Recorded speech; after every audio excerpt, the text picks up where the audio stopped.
quand on achète une pierre, que ce soit pour une collection, que ce soit pour la monter en bague, en pendentif, en boucle d'oreille, en collier, en bracelet, c'est quand même un certain coût.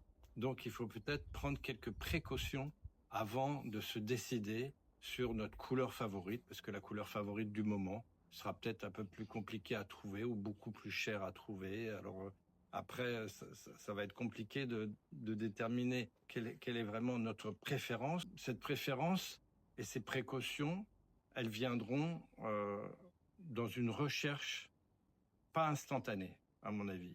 Bon, bien sûr, on a des coups de cœur, mais là, il faudra quand même se méfier de certaines choses.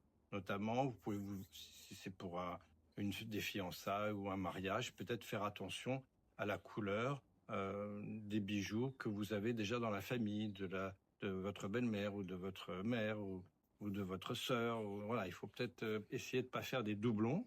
Et puis ensuite, peut-être par rapport à la mode, effectivement, on va être influencé par ce que vous voyez dans les journaux, ce que vous voyez à la télé, ce que portent certaines actrices. On est souvent très influencé par ça. Et c'est de là que démarre souvent un petit peu la mode.